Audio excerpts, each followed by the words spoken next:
Guys, जय श्री कृष्णा, जय श्री राधे। कैसे हो आप सब? आशा करते हो बहुत आप लोग बहुत अच्छे होंगे। Welcome my new blog.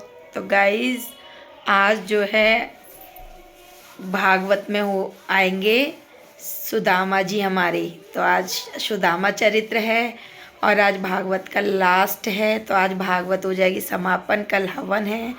तो आज हम लोग सुबह से बहुत ज़्यादा बिजी थे। हम लोग मॉर्निंग में 5 बजे जग गए थे क्योंकि हवन में भी गए थे और आज हमारे घर ब्राह्मणों का भोजन था। तो हम लोगों ने ब्राह्मणों को भोजन किया था आज। उसके बाद उस यज्ञ में गए, मतलब बहुत काम था। जस्ट मैं अभी काम से निपटी हूँ। तो अभी भागवत का भी टाइम हो चुका है। और क्या कहते हैं, भागवत में हम लोग ज़्यादा टाइम दे रहे हैं, आपको पता है। और कैसी लग रही है आप सबको हमारी भागवत, ये भी बताइएगा। और हमारी बिटिया रानी आपको कल कैसी लगी? आज भी बनूंगी ना। तो ये आज भी शूट करने वाली हैं क्योंकि इनका डांस, इनकी जो क्वालिटी थी, इनकी फेस की जो कट है या इनका जो मेकअप समझ लो, चाहे कुछ भी समझ लो, तो गुरुजी ने बोला आज भी आपकी बिटिया रानी बनेंगी। तो हम लोग ज़्यादा से ज़्यादा भागवत में जो है टाइम दे रहे भागवत गीता को। तो हमें आज बहुत खुशी भी है और दुख भी की भी बात है कि कल लास्ट है भागवत का। हमें पल पल इंतज़ार रहता था कि भागवत होगी तो हम लोग जाएंगे। तो कल भागवत गुरुजी अच्छे सुना रहे हैं। भागवत बेटा सभी अच्छे सुना रहे हैं। दो हमारे यहाँ 3 भागवत बैठी हुई हैं और तीनों ही गुरुजी जो है हमारे से बहुत लगाव है। तो हम कल जो हमारे यहाँ गुरुजी करके गए थे भागवत, उनसे हम कल मिल के आए तो उनको बहुत अच्छा लगा हमसे मिल के। और जो हमारे गुरुजी है जो हमें डेली भागवत सुना रहे हैं, उनसे मिल के भी हमें बहुत अच्छा लगा। तो वो भी भागवत बहुत गजब की सुना रहे हैं। आप लोगों को पता चल रही होगी क्योंकि मैं आप तक वीडियो पोस्ट कर रही हूँ। तो मैं आज भी आपको सारा दिखाऊंगी सुदामा चरित्र का। तो गाइज़, मैं जो यही कहना चाहती हूँ कि आप लोग प्लीज़, मैं एक चीज़ आपसे कहना चाहती हूँ कि प्लीज़ आप लोग मुझे सपोर्ट दे दो। Please please please please please मैं रिक्वेस्ट कर रही हूँ आपसे, क्योंकि मुझे आपके सपोर्ट की बहुत ज़्यादा जरूरत है। कम से कम मेरे 500 सब्सक्राइब तो करा दीजिए प्लीज़ गाइज़, प्लीज़ मैं आपसे रिक्वेस्ट कर रही हूँ। क्योंकि अगर आपको मेरी वीडियोस वगैरह में कुछ परेशानी आती है तो आप लोग बताइए मुझे, मैं ज़्यादा से ज़्यादा आप तक अच्छी पोस्ट करने के लिए करूँगी। तो मैं आपसे यही कहना चाहती हूँ। बाकी आप भागवत का टाइम हो चुका, हम लोग हो जाते हैं रेडी। उसके बाद हम आपको आगे आज तो बहुत मज़ा आएगा। आज हंसी मजाक होगा। तो ठीक है गाइज, हम लोग रेडी हो जाते हैं जल्दी से। गाइज, मैं बिल्कुल रेडी हो चुकी है, आप देख सकते हो। अब हम लोग बिल्कुल जा रहे हैं रेडी होकर भागवत में। भागवत चालू हो चुकी है तो आरती हो गई है। मैं थोड़ा सा लेट हो जाती हूँ क्योंकि मैं ठाकुर जी का भोग वगैरह लगा के तब जाती हूँ। तो अभी बज चुके हैं, दोपहर के बज रहे 3:30 और भागवत जस्ट अभी अभी चालू हुई है 15 मिनट पहले ही। तो मैं फटाफट से पहुँच जाती हूँ, फिर वहाँ जाके आपको दिखाती हूँ वीडियो बाप गुरु जी की। अपने ही मित्र शिशुपाल के साथ तय कर। तो भाभी आप तो जानती हैं, यदि मेरा पाणिग्रह संस्कार गोविंद के साथ में नहीं हुआ तो मैं किसी कुएं में जाकर कूदकर अपने प्राणों को त्याग दूंगी, जीवन लीला को समाप्त कर दूंगी। लेकिन सिवाय का नहीं आके मैं किसी और को इस शरीर से स्पर्श नहीं होने दूंगी, किसी और की नहीं हो सकती। भाभी बोली फिर इसमें इतना घबराने वाली क्या बात है? एक काम करो, जल्दी से एक पत्रिका लिख दो द्वारकाधीश के लिए। और भगवान तो अंतर्यामी है, सबको जानने वाले। जो कुछ भी आप कहना चाहती है सब कुछ पत्रिका में लिख देना, भगवान स्वयं अपने आप समझ जाएंगे सारी बात, तो कुछ कहना नहीं पड़ेगा। माता रुक्मिणी जी रोते रोते पत्रिका लिख रही है। मेरी बहना केसों पे कल बलिहारी, मस्तक पे मदन मुरारी, लिख दे लिखाऊं जो जो बात में। मेरी बहना केसों पे कल बलिहारी, मस्तक पे मदन मुरारी, लिख दे लिखाऊं जो जो बात में। मेरी बहना केसों पे कल बलिहारी, मस्तक पे मदन मुरारी, लिख दे लिखाऊं जो जो बात में। मेरी बहना केसों पे कल बलिहारी, मस्तक पे मदन मुरारी, लिख दे लिखाऊं जो जो बात में। तन पे नाम लिखो चितला के मन में, अपने तू अति हर्षा के, लिख दे तो लगने लगा के, लिख दे लिखाऊं जो जो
की पे भैना संतुलित दे भक्तों के रखवारे, पलकों में पीतांबरधारी जग के पालनहारे। हाँ तीसरा सैनिक बोलो भैया या के नैन छोड़ो या के बाल तो देखो कैसे घुंघराले घुंघराले बालों वाला। चौथा सैनिक बोले भैया बाल छोड़ो या के चाल तो देखो कैसे ठुमक ठुमक ठुमक ठुमक चल रहे हो।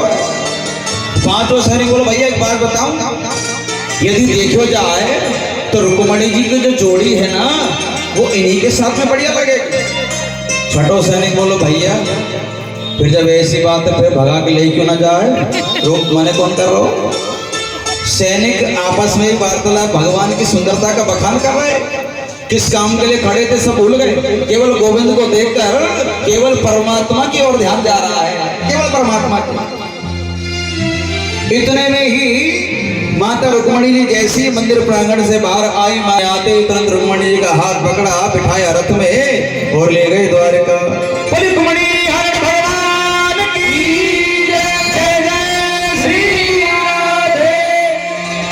जैसे ही मेरे प्रभु रुक्मणी जी को लेकर द्वारका पहुंचे, उसके उपरांत कुछ देर के बाद जैसे रुक्मणी जी का भाई मंदिर प्रांगण में आया,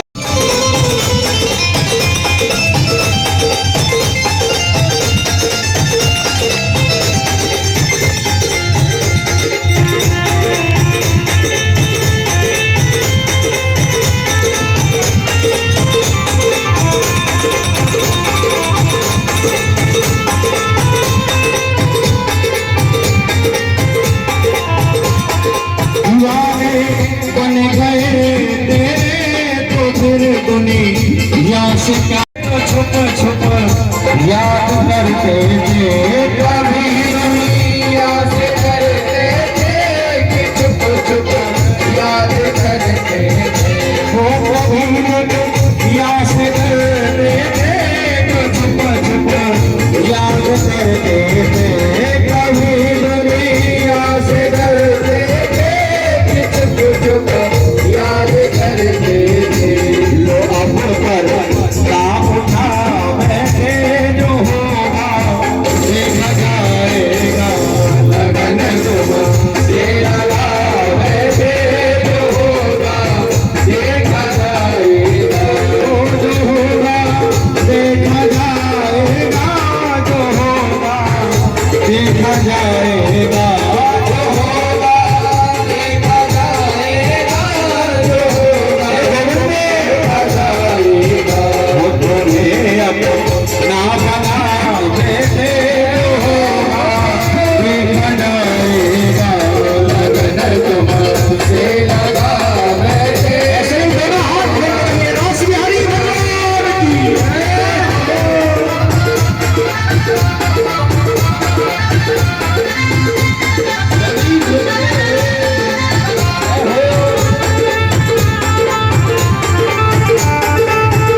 एक बार अपने लाला को देख तो लो, मेरा कन्हैया कैसे हो, मेरा यार कैसे हो, एक बार गले तो लगा लो, लड़ाई झगड़े तो बाद में होते रहेंगे, कोई बात। अब तो जैसे ही ग्वाल वालों ने रथ के ऊपर देखा तो मेरे प्रभु की काली कांवरिया लहरा रही है। अब तो विश्वास होने लगा कि अब इस रथ में जरूर हमारा कन्हैया बैठो करे हो। जैसे ही रथ के अंदर झांककर देखा रथ के अंदर मेरे उद्धव जी महाराज बैठे हुए। जैसे उद्धव जी पर उसी कम में पता लगा, ग्वाल वाले मनी मन सोच करने लगे, बोले देखो तो सही, आज इतने दिनों के बाद हमें खुशी मिली, कन्हैया आयो, लेकिन वो खुशी भी ज्यादा देर नहीं रुक पाई। ग्वाल वालों ने जैसे ही पूछा, बोले जी कौन है आप, किससे मिलना, कहाँ जाना, क्या नाम है। उद्धव जी महाराज ने बताया, बोले भैया मेरा नाम उद्धव है और मैं द्वारका से आया हूँ, भगवान श्री कृष्ण का परम मित्र हूँ, मुझे कन्हैया ने भेजा, द्वारका जिसने भेजा, बताओ तो सही। मैया यशोदा के महलों का रास्ता बता दीजिए। मैया के महल कहाँ है, मुझे मैया से मिलना। ग्वाल वालों ने जैसे ही सुना, ग्वाल वाल बोले भैया उद्धव, जिस दिन से हमारे कन्हैया जी हम सब ब्रजवासियों को छोड़कर मथुरा गए हैं ना, उस दिन से तो मैया यशोदा के महलों के रास्ते इतने सरल हो गए, इतने सरल हो गए हैं, अब तो किसी से कुछ पूछने की जरूरत ही नहीं पड़ती भैया। ये जो आप सामने जल देख रहे हैं ना, जल, ये जल जो है, ये किसी नदी का जल नहीं है, किसी सरोवर का जल नहीं है, किसी समुद्र का जल नहीं है। ये जल जो आप देख रहे हैं, ये मैया यशोदा के महलों में बैठी हुई उन हजारों गोपियों के नेत्रों से जो झर नेत्रों अश्रु प्रवाह हो रहे हैं ना उद्धव, ये उन हजारों गोपियों के नेत्रों का जल है। और जिस दिन से हमारे कन्हैया हम सब ब्रजवासियों को छोड़कर गए हैं ना मथुरा, उस दिन से तो मैया के महलों का रास्ता पूछने की जरूरत नहीं पड़ती भैया। ये जो जल आप देख रहे हैं, इस जल के सहारे सहारे आप चले जाइए, समझ लेना वही मैया यशोदा के महल है, वही मैया के महल है। उद्धव जी महाराज के ज्ञान की परत फट गई, बहुत बड़े ज्ञानी थे उद्धव जी महाराज। उद्धव जी सोच करने लगे, ग्वाल बाल क्या कह रहे हैं, पागल तो नहीं हो, ऐसा कैसे हो सकता। अब तो जैसे उद्धव जी महाराज ने अपने रथ को उस जल के सहारे सहारे चलाया, जैसे जैसे चलते गए, जहां पर उस जल का उद्गम था वहीं पर जाकर अपने रथ को रोक दिया उद्धव जी। जैसे देखा सामने बहुत बड़े महल बने दरवाजे बने हुए, दरवाजा खोलकर जैसे देखा तो हजारों गोपियां बैठी हुई कि मैया के आंगन में झर झर झर झर झर झर नेत्रों से अश्रु प्रवाह हो रहा है, गोपियों के नेत्रों से। परी से जुड़े हम, परी के नाम से जुड़े आपसे, आपका इधर वाले परी के नाम से हमारा जुड़े हैं। ये जो पीछे जो आपका, हाँ या मैं ना थोड़ा सा परी नाम से मतलब परी डला अर्थ आरोह करंट को, तो आप लोग थोड़ा ध्यान से बैठे वहाँ पे, है ना। हाँ, बच्चों को भी थोड़ा सावधान रखें। ठीक है इसमें देखना पूरी बात बताती है।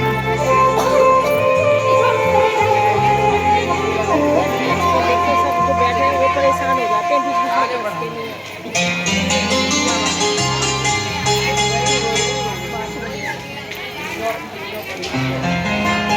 पूछा जाते ही वो गोपियों ने देखा, गोपियां तुरंत खड़ी हो गई अपने स्थान पर। गोपियां पूछने लगी, बोले कौन है, आप किससे मिलना, कहाँ जाना, बताओ तो सही। उद्धव जी महाराज ने अपने परिचय देते हुए बताया, द्वारका से भगवान श्री कृष्ण का मित्र हो, गुरु बृहस्पति जी का शिष्य हो, मुझे भगवान ने भेजा कि पत्रिका भेजिए। अब तो गोपियों ने जैसे ही देखा उद्धव जी के हाथों में पत्रिका को, गोपियां तुरंत महाराज के हाथों से खींचने लगे। उद्धव जी बोले भैया ये तो बड़ी पागल हो रही है उस कन्हैया के पीछे। उद्धव जी समझाने लगे उन गोपियों को। उद्धव जी बोले गोपियों, जिस कन्हैया के लिए आप इतना रो रही हैं ना, कितना समय खराब कर रही हैं उसकी याद में, इस समय को यदि निराकार भगवान की उपासना में लगा दें, भगवान की भक्ति में लगा दें, तो क्यों नहीं परमात्मा की प्राप्ति होगी, क्यों नहीं भगवान कृपा करेंगे। गोपियां बोली उद्धव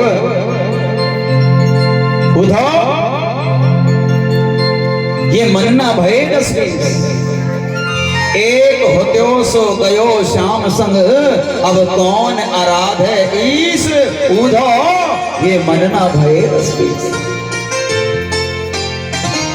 उद्धव। हमें तो सिवाय श्याम के, सिवाय कन्हैया के संसार में कुछ नजर ही नहीं आता। सोते बैठते जग हम है, रोम रोम हमें सिवाय कन्हैया के संसार स्वात्मा नहीं होता। चारों ओर हमें तो केवल केवल अपना कन्हैया ही कन्हैया नजर आता। सोते समय, जगते समय, खाते समय, बैठते समय, आठों याम चारों ओर यह है भक्ति। इसे कहते हैं गोपी। गोपी का अर्थ ही ये होता, गो माने इंद्री और पी माने पीना। जिसने अपनी इंद्रियों का ये गमन कर लिया हो, पी लिया हो, उसे सिवाय प्रभु के ये तो प्रेम की बातें हैं।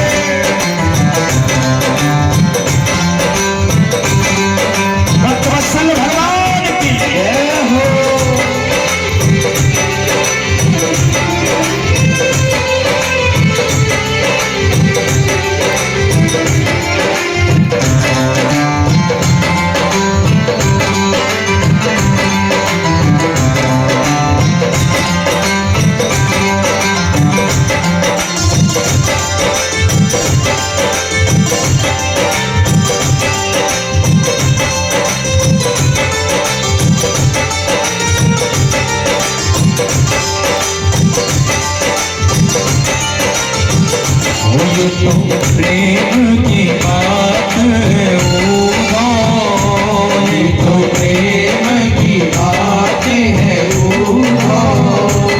बंदगी तेरे बस की नहीं है, बंदगी तेरे बस की नहीं है, वो यहाँ हृदय के होते हैं सौदे, यहाँ हृदय के होते हैं सौदे, वो आशिकी इतनी सस्ती नहीं है, आशिकी इतनी सस्ती नहीं है, वो तो प्रेम की बात है ओ गाओ, ये तो हमारी लकड़ी होए तो काट गिराऊं, लकड़ी होए तो आरो चले कैसे, उधो मन में आरो चले कैसे, उधो बंसी वारो मिले कैसे, उधो बंसी वारो मिले कैसे, उधो बंसी वारो मिले कैसे, उधो बंसी वारो मिले कैसे, उधो प्राण हमारो मिले कैसे, उधो प्राण हमारो मिले कैसे, उधो प्राण हमारो मिले कैसे।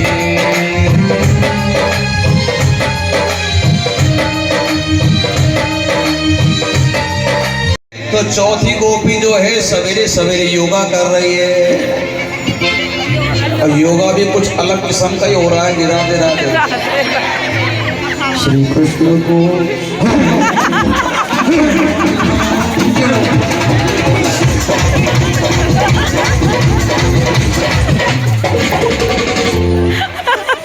वो जिठानी बैठी हो, राधे राधे, कोई पड़ोसन बैठी हो, जाते ज्यादा लड़ाई है रही हो, वो हाथ ने साफ कर ली हो जी, कोई FIR ना है कि कोई केस ना बने को काम है जाएगा, और भगवान को काम है जाएगा।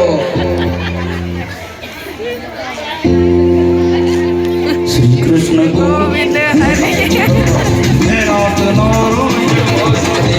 श्री कृष्ण गोविंद हरे मुरारी, हे नाथ नारायण वासुदेवा। आप सही तो दे लियो ना, हॉल मत मारो, तेज मारो मूर्ति अपनी हाथ में मत कियो, कल हाथ साफ बाद में का महाराज जी ने हाथ भी साफ करवाया होगा।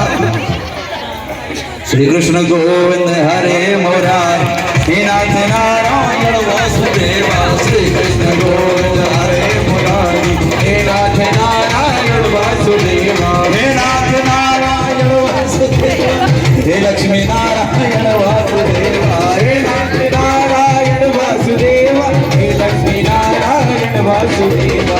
बोले वासुदेव भगवान की जय, जय श्री राधे। उद्धव जी महाराज साहब उधो सूदो है गयो, सुन गोपिन के बोल, ज्ञान बजाए डुमडुमे। और थोड़ा मामला टाइट कर महाराज सुदामा जी का। सुदामा जी जैसे खड़े हुए इधर उधर देखने लगे, गुरुजी बोले सुनाओ जो मैंने कल पाठ दिया था। सुदामा जी बोले गुरुजी मुझे तो कुछ भी याद नहीं हुआ। अच्छा कन्हैया तुम खड़े हो जाओ, जो कल मैंने पाठ दिया था आपको वो सुना। अब कन्हैया जी जैसे खड़े हुए, भगवान को तो सब कुछ याद था।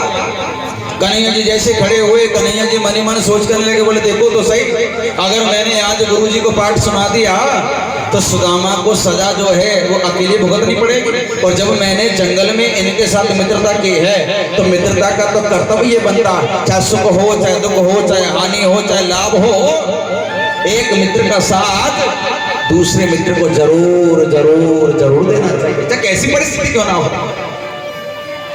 कन्हैया जी जैसे खड़े हुए, कन्हैया जी बोले गुरुजी सही में कल मेरी भी तबीयत थोड़ी ढीली सी ही, बुखार से बन रहे हो, मेरी भी कुछ याद नहीं पाया। गुरुजी बोले अरे भैया कन्हैया ये क्या कह रहे हैं, जैसो पी में पानी वैसी है जाए बानी, और जैसो करेंगे संग वैसो ही चढ़ जाए, और जैसो खाओ में अन्न वैसो ही है जाए। भैया संगत का असर जरूर होता, और मुझे पता है तुम्हारी संगत आजकल सुदामा जी के साथ में चल रही है।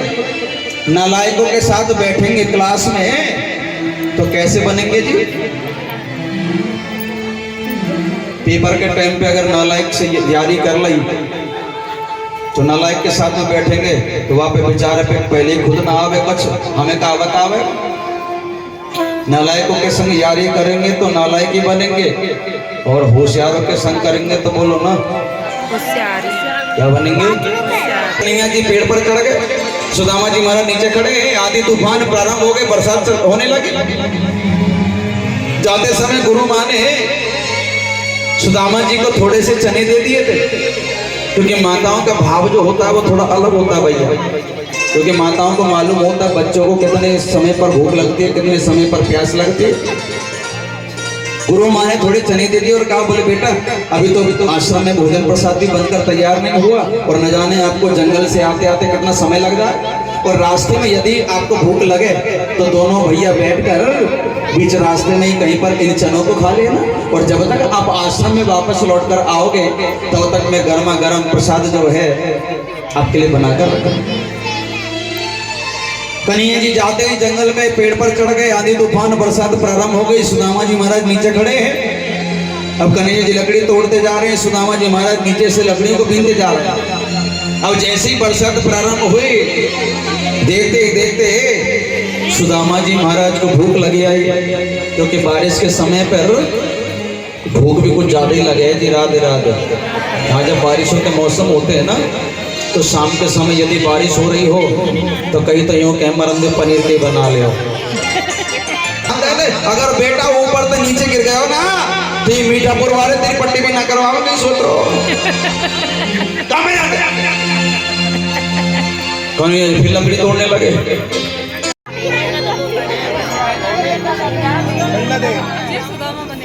मेरा हाथ का पकड़ने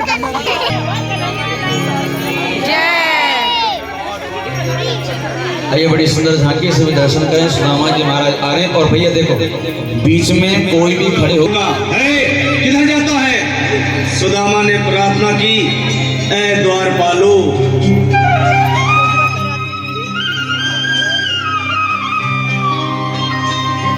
देखो देखो ये गरीबी का हाल, कृष्ण के दर पे विश्वास लेके आया हूँ, मेरे बचपन का यार है मेरा श्याम, यही सोच कर मैं आस करके आया हूँ। ताली अरे द्वारपालो कन्हैया से कह दो, अरे द्वारपालो कन्हैया से कह दो कि दर पे सुदामा गरीब आ गया है, दर पे सुदामा गरीब आ गया है। भटकते भटकते न जाने कहाँ से, भटकते भटकते न जाने कहाँ से तुम्हारे महल के करीब आ गया है, तुम्हारे महल के करीब आ गया है।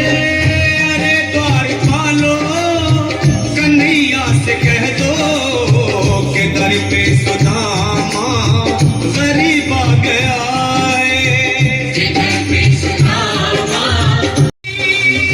नतन पे हजामा, बता दो कन्हैया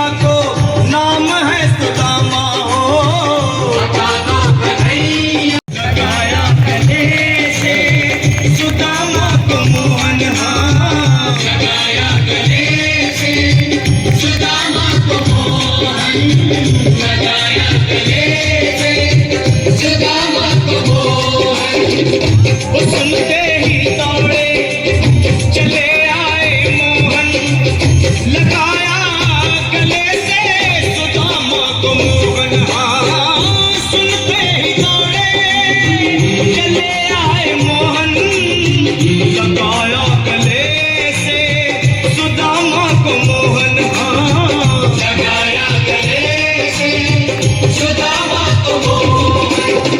हुआ रुक्मणी को बहुत ही अचंभा हुआ रुक्मणी कैसा अजीब आ गया है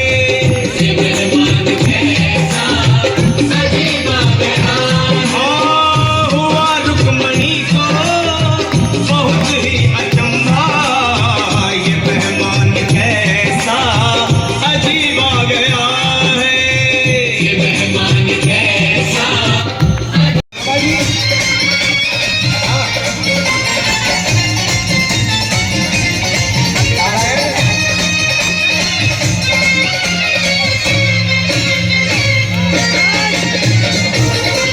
आगे बैठ जाओ भैया कैमरा रुक रहो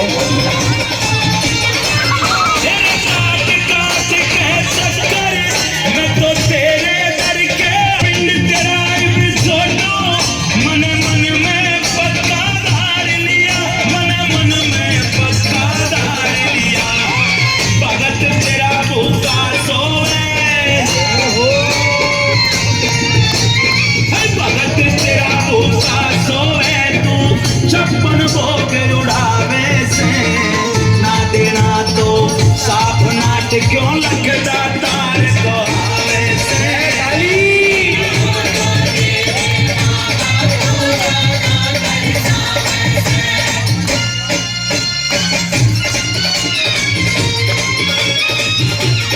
आराम से आराम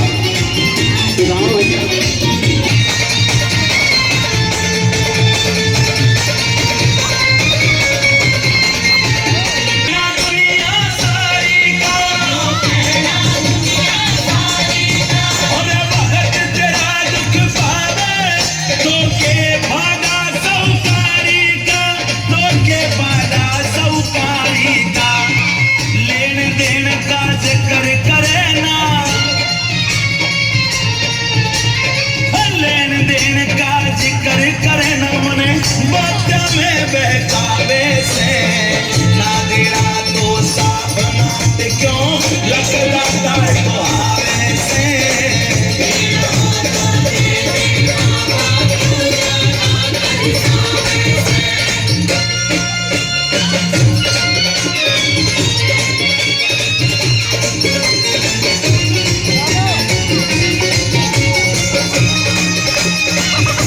ताली तो बजा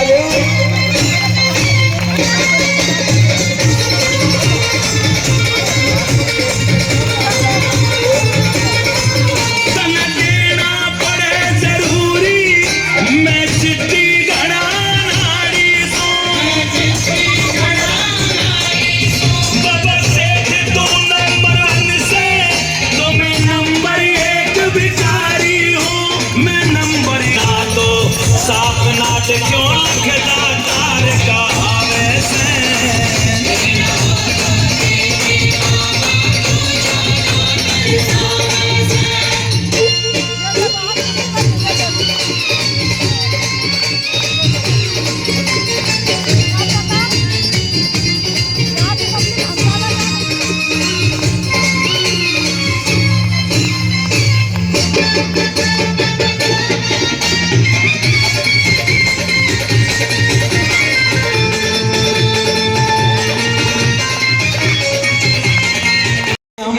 शिक्षा ग्रहण करते थे गुरुजी कितनी सुंदर शिक्षा देते थे पर धन को माटे समझ पर स्त्री मात समान इतने में हरि नाम ले तो तुलसीदास गमा। भैया कन्हैया देख तो सही गुरुजी कितनी सुंदर शिक्षा देते थे। कन्हैया जी बोले बात में मत लगावे सुदामा जी महाराज बड़ी देर से छुपा रहे थे बगल में पोटली को।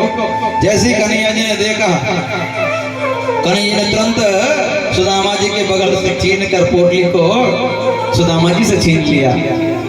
और जैसी पोटली को खोलकर मेरे प्रभु ने देखा तो कन्हैया जी समझ गए कि आज मेरी भाभी सुशीला ने मेरे आगे अपनी साड़ी का पल्लू फैलाया है और आज चाहे कुछ भी करना हो जाए मैं अपनी भाभी की झोली में कुछ ना कुछ जरूर डालूंगा। कन्हैया जी तुरंत खड़े हुए, जैसे ही एक मुट्ठी तंदुल हाथों में लिया मेरे प्रभु ने संकल्प कर दिया कि मैं आज अपना एक लोग अपने मित्र सुदामा के लिए दान कर रहा हूँ। सुदामा के लिए दान कर रहा हूँ। ताली बजा लिया। पहली मुट्ठी जैसे प्रभु ने खाई एक लोग सुदामा जी महाराज के दान कर दिया।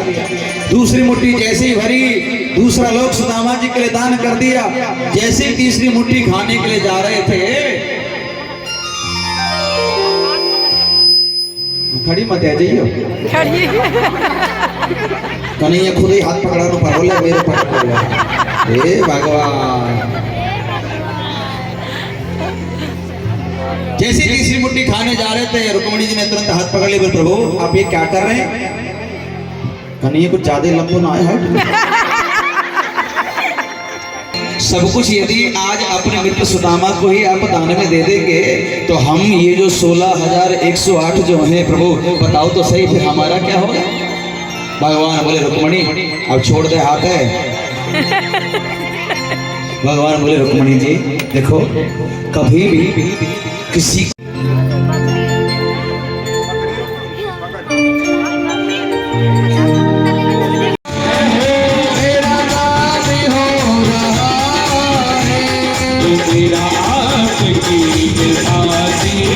रंग में कैसे हो रही खेलुरिया सांवरिया के संग, रंग में कैसे हो रही खेलुरिया सांवरिया के संग, रंग में कैसे हो रही खेलुरिया सांवरिया के संग, रंग में कैसे हो रही खेलुरिया सांवरिया के सांवरिया के संग, सखिया संग सांवरिया के संग, सखिया सांवरिया के संग, रंग में कैसे हो रही खेलुरिया खेलुरिया सांवरिया के संग।